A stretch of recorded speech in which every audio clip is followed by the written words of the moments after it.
नमस्कार, बहुत स्वागत है आपका इंडिया न्यूज मध्य प्रदेश छत्तीसगढ़ में। आपके साथ मैं हूं शुभम सिंह और अब खबरें देखेंगे फटाफट अंदाज में।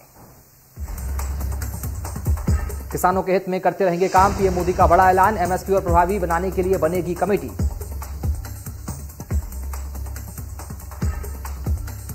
पीएम मोदी ने राष्ट्र को संबोधित किया। इस संबोधन में मोदी ने तीनों नए कृषि कानूनों को वापस लेने का बड़ा ऐलान किया है। अपने 18 मिनट के संबोधन में उन्होंने कहा कि सरकार तीनों कृषि कानूनों को नेक नियत के साथ लाई थी, लेकिन हम यह बात किसानों को समझा नहीं पाए। पीएम ने कहा, मैंने किसानों की परेशानियों और चुनौतियों को बहुत करीब से देखा है। देश ने मुझे 2014 में प्रधानमंत्री के तौर पर देश की सेवा का मौका दिया तो हमने किसान कल्याण को सर्वोच्च प्राथमिकता दी।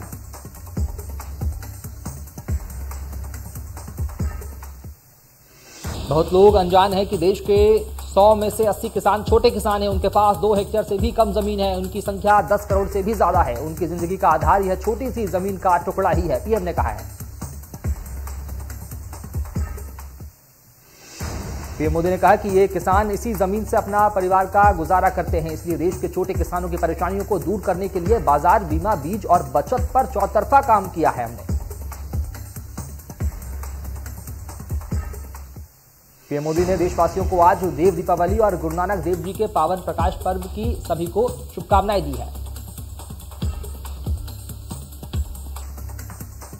पीएम मोदी ने कहा, यह भी बेहद सुखद है कि 1.5 साल बाद करतारपुर साहिब कॉरिडोर फिर से खुल गया है। गुरु नानक देव जी ने कहा है कि संसार में सेवा का मार्ग अपनाने से ही जीवन सफल होता है।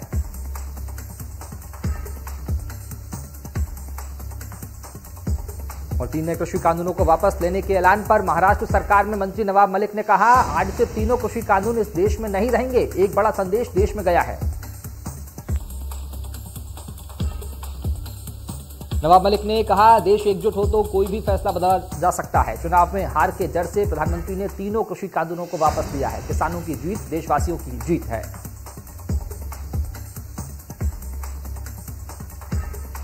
छत्तीसगढ़ के सीएम भूपेश बघेल ने किया ट्वीट। केंद्र सरकार द्वारा कृषि कानूनों को वापस लिए जाने के फैसले पर दी प्रतिक्रिया। देश के किसानों को दी बधाई। यह किसानों की नहीं बल्कि अन्याय के खिलाफ लोकतंत्र की जीत है।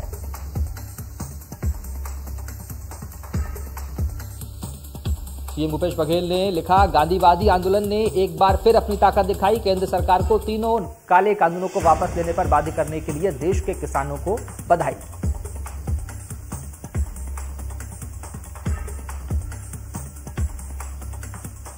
और तीनों कृषि कानूनों को वापस लेने के फैसले पर कृषि मंत्री कमल पटेल ने कहा कि केंद्र सरकार किसान हितैषी सरकार है। हम कुछ किसानों को समझाने में असफल रहे हैं, जिसके बाद पीएम मोदी ने किसानों के हित में फैसला लिया है।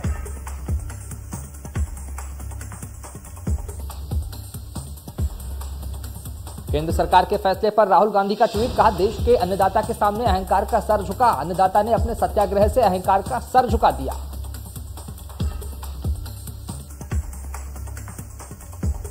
राहुल गांधी ने ट्वीट में लिखा, अन्याय के खिलाफ यह जीत मुबारक हो। जय हिंद का किसान।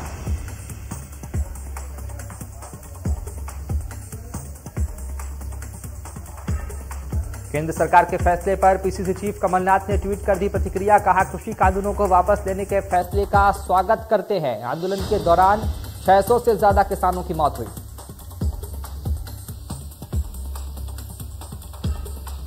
कमलनाथ ने ट्वीट में लिखा, किसानों को प्रदर्शन के दौरान जमकर प्रताड़ना झेलनी पड़ी। कई रातें सड़कों पर किसानों ने गुजारी। कांग्रेस ने किसानों के आंदोलन का खुलकर समर्थन किया है।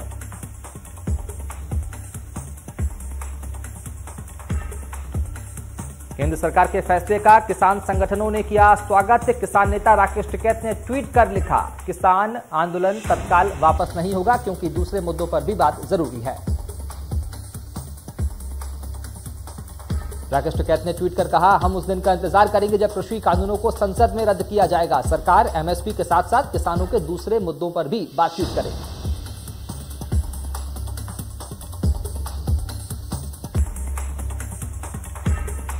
कांग्रेस नेता भूपेंद्र गुप्ता का बयान, तीनों कृषि कानूनों को वापस लेने का फैसला किसानों की एकता और संगठन के अलावा ताकत की जीत है। कोई भी तानाशाही सरकार जनता की ताकत के आगे नहीं टिक सकती।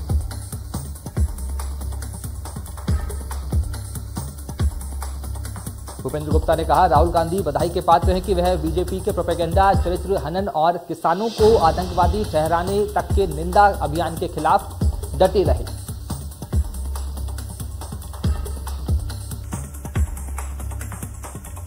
भूपेंद्र गुप्ता ने सरकार पर निशाना साधते हुए कहा कि जो सरकार किसानों को कुचल देने वाले मंत्रियों को बचा रही थी, उसे खुद जमीन पर आने पर मजबूर होना पड़ा। किसानों के लिए आज जीत का दिन है। उन सारे राजनीतिक दलों के लिए जीत का दिन है जो किसानों के साथ एकनिष्ठ होकर खड़े हैं, भूपेंद्र गुप्ता ने कहा।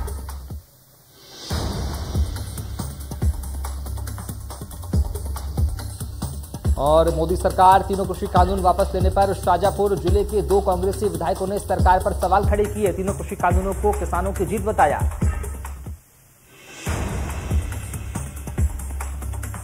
और कालापीपल से कांग्रेस विधायक कुणाल चौधरी ने केंद्र सरकार के कृषि कानून वापस लेने पर कहा कि देश के अन्नदाता ने कर दिखाया। महात्मा गांधी के विचारों के साथ चलने वाले लोगों की हमेशा जीत होती है।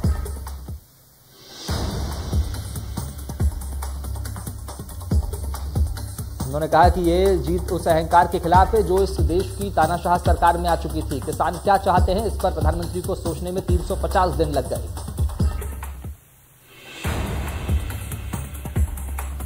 कांग्रेस विधायक ने कहा, 600 किसानों की हत्या के बाद समझ में आया कि यह कानून गलत है। ये अन्नदाताओं की जीत है। वहीं प्रदेश सरकार के पूर्व मंत्री और शाजापुर विधायक हुकुम सिंह कराड़ा ने भी इसे किसानों की जीत बताया और कहा कि केंद्र सरकार को अपनी गलती स्वीकार करना पड़ी, सरकार को झुकना पड़ा।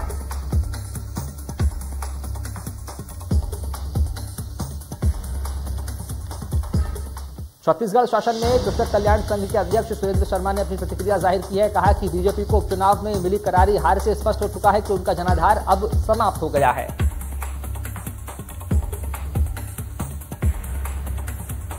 सुरेंद्र शर्मा ने कहा, आज किसान, युवा, गृहिणी एवं आम आदमी महंगाई से परेशान है। आगामी दिनों में 5 राज्यों में विधानसभा चुनाव होने वाले हैं, जिसके चलते यह फैसला लिया गया है। उन्होंने कहा कि अगर वो समय से पहले फैसला लेते तो किसानों की जान नहीं जाती, जो किसान लगातार आंदोलन करते रहे।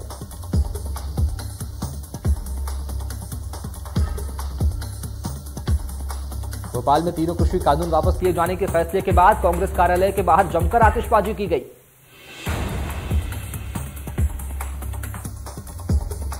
और पूर्व मंत्री पीसी शर्मा ने अपने समर्थकों के साथ नारेबाजी की। इस दौरान उन्होंने कहा कि आंदोलन में मृतक के किसानों के परिजनों को मुआवजा दिया जाएगा।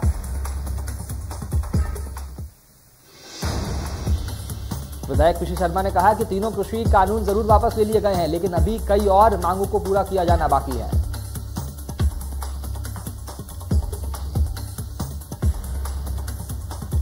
कृषि कानून वापस लेने पर इंदौर में युवक कांग्रेस ने चौइथराम मंडी पर जश्न मनाया और आतिशबाजी करके किसानों को मिठाई खिलाकर उन्हें बधाई दी।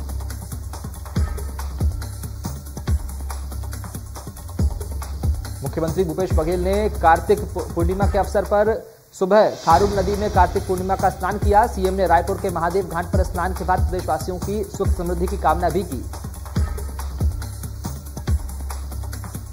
मुख्यमंत्री ने खारून नदी में कार्तिक स्नान करने के बाद ऐतिहासिक हाटकेश्वर महादेव मंदिर में महादेव का जलाभिषेक करके पूजा अर्चना की। भूपेश बघेल ने परंपरागत गंगा आरती कार्यक्रम में सम्मिलित होने के साथ दीपदान किया। इस दौरान भूपेश बघेल ने कहा कि छत्तीसगढ़ की सांस्कृतिक परंपरा में कार्तिक पूर्णिमा का विशेष महत्व है। बघेल ने कार्तिक पूर्णिमा पर उन सभी को बधाई और शुभकामनाएं दी। इस अवसर पर संसदीय सचिव, राज्य गौ सेवा आयोग के अध्यक्ष, मुख्यमंत्री के सलाहकार, महापौर, नगर निगम के सभापति सहित तमाम गणमान्य नागरिक बड़ी संख्या में मौजूद थे।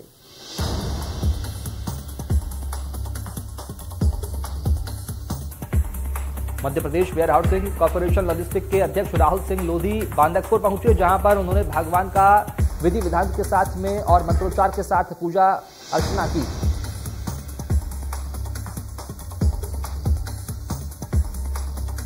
मध्य प्रदेश के 2 शहरों में 2023 से पहले मेट्रो दौड़ाने की तैयारी तेज। आज सीएम शिवराज करेंगे भोपाल मेट्रो डिपो का भूमि पूजन। 26 नवंबर को इंदौर डिपो का करेंगे शुरुआत। ओबीसी आरक्षण पर हाईकोर्ट का बड़ा आदेश। शिक्षक भर्ती परीक्षा में 27% ओबीसी आरक्षण देने पर लगाई रोक। 6 दिसंबर को होगी अगली सुनवाई। मध्य प्रदेश कांग्रेस में बड़े बदलाव की तैयारी, बदले जाएंगे जिलाध्यक्ष और विभाग प्रमुख। 2023 के दंगल से पहले पार्टी को मजबूत करने की कवायद थी। पेट्रोल डीजल गैस की बढ़ती कीमत और महंगाई के खिलाफ बलौदाबाजार में कांग्रेस की जन जागरण यात्रा पदयात्रा निकाली गई। इस कार्यक्रम में मुख्य अतिथि जिले के प्रभारी मंत्री उमेश पटेल ने पदयात्रा के बाद आम सभा को संबोधित भी किया। इस दौरान कहा कि केंद्र की सरकार केवल पूंजीपतियों की सरकार है। प्रभारी मंत्री उमेश पटेल ने कहा कि केंद्र की सरकार को गांव के गरीबों से कोई मतलब नहीं है। आज डीजल, पेट्रोल, गैस में इतना टैक्स बढ़ा दिया गया है कि महंगाई आसमान छू रही है। वहीं प्रदेश की भूपेश सरकार गांव में रहने वाले 80% गरीब मजदूर किसानों के लिए काम कर रही है। गांव में रहने वाले 80% लोगों का विकास होगा तो देश और प्रदेश का विकास होगा। जिले के प्रभारी मंत्री उमेश पटेल ने जिला चिकित्सालय में हमर लैब का उद्घाटन भी किया। इस लैब में सभी प्रकार की टेस्ट सुविधा उपलब्ध रहेगी।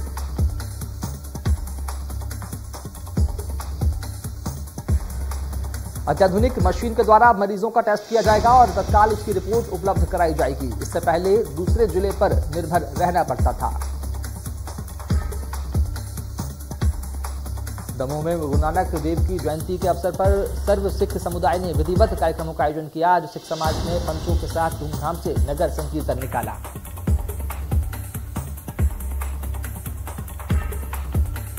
आज कार्तिक पूर्णिमा पर कसडोल क्षेत्र की सबसे बड़ी नदी महानदी में कार्तिक पूर्णिमा में पूजा पाठ और स्नान करने श्रद्धालुओं की रात 2 बजे से भीड़ देखने को मिली।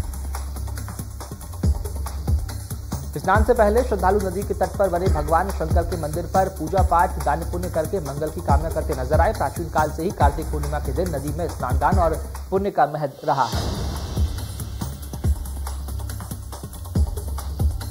कांकेर में बीते दिनों लगातार हुई बारिश से किसानों की फसल खराब हो चुकी है, जिसको लेकर किसान परेशान हैं। किसानों के पास सर्वे करने के लिए अब तक कोई जिम्मेदार नहीं पहुंचा।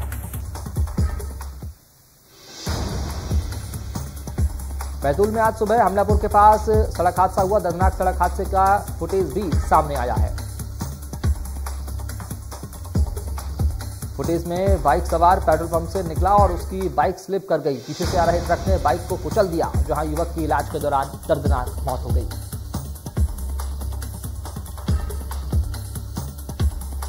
और भानी प्रतापपुर विकासखंड के ग्राम घोटिया की 14 साल की लड़की के साथ दुष्कर्म का मामला सामने आया है। पीड़िता ने अपने परिजनों के साथ दुर्ग कोदल थाने में रिपोर्ट दर्ज करवाई है। पीड़िता का आरोप है कि उसके ही गांव के एक जवान ने नाबालिग से दुष्कर्म किया है। इस मामले में पुलिस पॉस्को एक्ट के तहत मामला दर्ज करके पूछताछ कर रही है।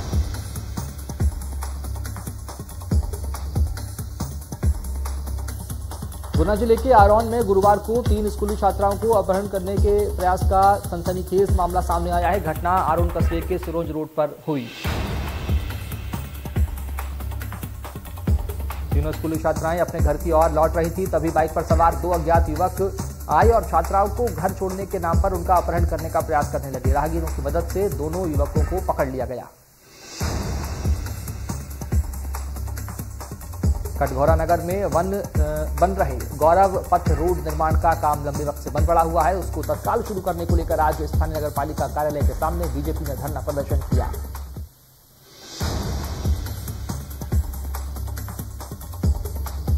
निर्माण में हो रही देरी को लेकर नगर पालिका प्रशासन को चक्का जाम की चेतावनी दी गई है। धरना प्रदर्शन में कटघोरा के पूर्व विधायक और संसदीय सचिव लखनलाल देवांगन और पूर्व खाद्य आयोग के अध्यक्ष ज्योतिनंद दुबे उपस्थित रहे।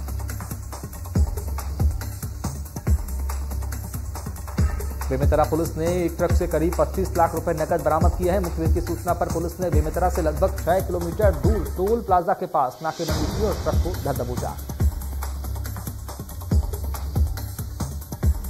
ये ट्रक मध्य प्रदेश के मंदसौर सिवनी जिला से मक्का की बोरी भरकर निकला था। पूछताछ करने और ट्रक की तलाशी लेने पर बैग से करीब 25 लाख रुपए नकदी बरामद की गई।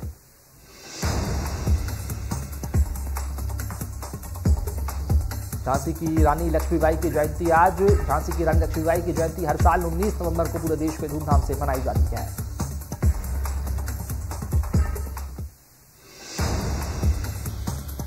लक्ष्मीबाई का जन्म 19 नवंबर 1828 को काशी के अस्सी घाट वाराणसी के एक मराठी करहड़े ब्राह्मण परिवार में हुआ था। रानी लक्ष्मीबाई की जयंती के अवसर पर इंदौर में 101 लड़कियों ने तलवार चलाने का प्रशिक्षण हासिल किया। आज पूर्व प्रधानमंत्री इंदिरा गांधी की जयंती। कांग्रेस अध्यक्ष सोनिया गांधी ने शक्ति स्थल जाकर इंदिरा गांधी को श्रद्धांजलि अर्पित की। पूर्व पीएम इंदिरा गांधी की जयंती पर सीएम शिवराज ने किया ट्वीट, लिखा भारत की पूर्व प्रधानमंत्री स्वर्गीय इंदिरा गांधी जी की जयंती पर नमन।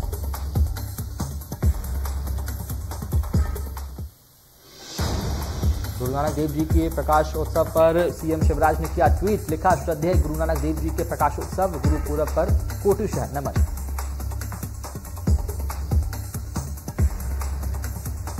इंदौर शहर में डेंगू मरीजों की संख्या में तेजी से बढ़ोतरी। 24 घंटे में 22 नए मामले सामने आए। कुल मरीजों की संख्या 979।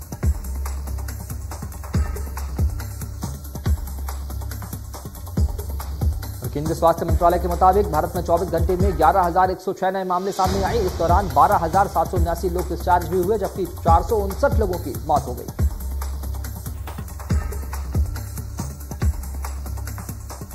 चुनौतियों के साथ बढ़ना होगा आगे, सिडनी डायलॉग में बोले प्रधानमंत्री मोदी। साइबर टेक्नोलॉजी पर हमारा फोकस। पीएम मोदी सरकार के 3 कृषि कानूनों के वापस लेने की चर्चा भारत में होना लाजमी है, लेकिन वर्ल्ड मीडिया भी लगातार इस पर नजर बनाए हुए है। अमेरिका, ब्रिटेन, कनाडा और पाकिस्तान की वेबसाइट्स और अखबारों ने इसे अपने होम पेज पर जगह दी है। बॉलीवुड एक्ट्रेस प्रीति जिंटा मां बन गई है। एक्ट्रेस के यहां जुड़वा बच्चों का जन्म हुआ है। प्रीति ने इंस्टाग्राम में लिखा, मैं सभी के साथ आज की सबसे बड़ी खुशखबरी शेयर करना चाहती हूं। भारत और न्यूजीलैंड के बीच आज T20 सीरीज का दूसरा मैच रांची में शाम 7 बजे खेला जाएगा।